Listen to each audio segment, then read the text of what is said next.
আপনারা কি জানেন কন্যা সন্তান কাদের বাড়িতে জন্ম নেয়? কোন বাড়ি চয়ন করেন ভগবান কন্যা সন্তানদের জন্য?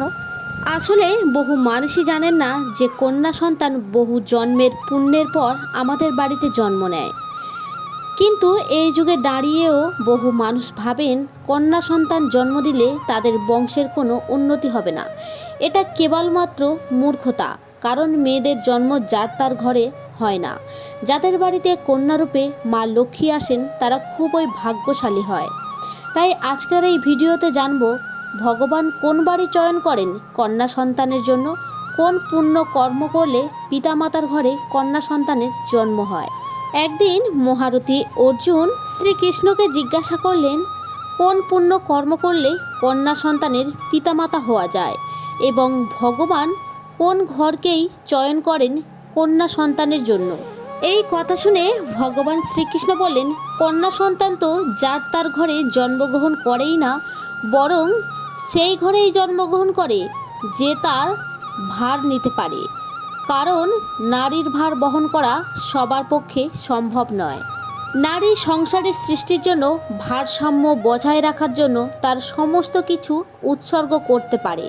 আর যেদিন থেকে পৃথিবীতে কন্যা সন্তান জন্মাবে না, সেদিন সৃষ্টিও আর থাকবে না। সৃষ্টি একদমই স্থির হয়ে যাবে এবং সমস্ত সৃষ্টির সমাপ্তি ঘটবে। যে বাড়িতে কন্যা সন্তান জন্মায় সেটি স্বর্গন্যায় স্থান, কারণ পুত্র সন্তান শুধুমাত্র নিজের বংশকে উন্নত করে বা বিস্তার করে, কিন্তু কন্যা সন্তান দুই বংশের উন্নতির সাধন করে। আপনারা একটা কথা শুনেছেন যে কন্যা সন্তান পিণ্ডদান করতে পারে না। এই কথাটা কিন্তু সম্পূর্ণ সত্য নয়, কারণ রামায়ণকালে মাতা সীতা রাজা দশরথের মৃত্যুর পর পিণ্ডদান করেছিলেন, যার ফলে রাজা দশরথের স্বর্গপ্রাপ্তি ঘটে এবং তিনি মুক্তি লাভ করেন। আমাদের শাস্ত্রে বলা হয়েছে যে একটি মেয়ে তার বাবার পিণ্ডদান করতে পারবেন এবং শ্বশুর বাড়িতেও যদি কোনো পুত্র সন্তান না থাকে তাহলেও পুত্রবধূ পিণ্ডদানের অধিকারী লাভ করবে। তারা খুবই সৌভাগ্যবান যাদের বাড়িতে কন্যা সন্তান জন্ম নেয়, আর যাদের বাড়িতে একের বেশি কন্যা সন্তান জন্ম নেয় তারা খুবই সৌভাগ্যবান। ভগবান সবার ঘরে তো কন্যা সন্তান দেন না, ভাগ্যবানের ঘরেই দেন যিনি তার লালন পালন করতে পারবেন। অর্থের সাথে পালনের কথা কিন্তু বলিনি। যিনি গরিব হয়েও তার সন্তানের সমস্ত দায়িত্ব পালন করতে পারবেন, তার খুশির কথা ভাববেন, সঠিক চিন্তা ও সঠিক শিক্ষা প্রদান করবেন, ভগবান তাদেরই ঘরে কন্যা সন্তান দেন। কেন ভগবান শ্রীকৃষ্ণ বলেছিলেন যে নারীর ভার সবার পক্ষে নেওয়া সম্ভব নয়? তাহলে আমাদের আগে জানা উচিত নারী সৃষ্টির রহস্য সম্পর্কে। এটা জানা হলেই আমরা এই প্রশ্নের উত্তর পেয়ে যাব। এই সমগ্র সৃষ্টি করতে ভগবানের সময় লেগেছিল মাত্র একদিন, কিন্তু নারীকে সৃষ্টি করতে ব্রহ্মাজির 7 দিন সময় লেগেছিল। 7 দিন বলা ভুল, তারও বেশি। নারী সৃষ্টি করার সময় কেন ব্রহ্মাজি ঘাবড়ে যায়? এমন কি হয় যে নারী সৃষ্টির সময় 7 দিন সময় লাগার পরও নারীর রচনা সম্পূর্ণ হয়নি?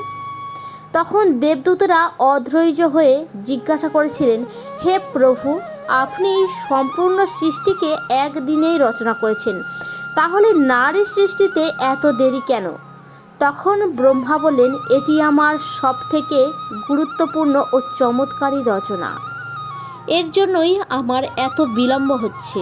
এই রচনা আমার এতই অদ্ভুত যে খারাপ থেকে খারাপ সময়েও এই নারীরা সবাইকে খুশি রাখতে পারবে। সে পরিবারকে খারাপ সময়ে শক্তি প্রদান করে সে একসাথে অনেক ধরনের কার্য একাই করতে পারবে। ক্লান্ত হয়ে যাওয়ার পরেও সংসারের সমস্ত দায়িত্ব, সন্তানের দেখাশোনা, স্বামীর খেয়াল, মাতা পিতার সেবা সব কিছু পালন করেন। আর আমাদের প্রত্যেকের মাই এর উদাহরণ। অসুস্থ হয়ে গেলেও কখনো নিজের কথা ভাবেন না। এই করুণাময়ী মা যখন তার সন্তানদের কোনো বিপদ দেখে, সে তখন চণ্ডীরূপ, দুর্গা রূপ ধারণ করে। তখন সে কাউকে ভয় পায় না। এই কথা শুনে দেবতারা অবাক হয়ে ব্রহ্মাজিকে জিজ্ঞাসা করেন, হে প্রভু, এত কাজ কি নারীরা দুহাতে করতে পারবে? তখন ব্রহ্মাজি বললেন, হে বৎস, এটা ভুলো না যে নারী আমার সবথেকে গুরুত্বপূর্ণ রচনা। তখন দেবতারা বলেন যে নারীর চোখ থেকে তো জল পড়ছে কেন? তখন ব্রহ্মাজি বললেন, এটা হচ্ছে নারীর সব থেকে বড় শক্তি, যা দিয়ে নারীরা সব কিছু জয় করতে পারবেন। নারীর অশ্রু প্রেম ও করুণার প্রতীক। তখন দেবতারা বললেন, কি অদ্ভুত রচনা আপনার, এর মধ্যে কোনো কিছুরই কমতি নেই। তখন ব্রহ্মাজি হেসে বললেন, না বৎস, এর মধ্যে একটি কমতি রয়েছে, সেটা হলো নারীরা কখনো নিজের গুরুত্ব বুঝবে না। হিন্দু ধর্মে নারীকে দেবীর অংশ বলা হয়। নারীকে মা, অন্নপূর্ণা ও মাতা লক্ষ্মীর অংশ বলে মনে করা হয়। নারী ছাড়া শুধু বাড়ি কেন, সম্পূর্ণ সৃষ্টি পরিপূর্ণ হতে পারবে না। যে বাড়িতে নারীকে সম্মান করা হয় সেই বাড়িতে মাতা লক্ষ্মী বাস করেন।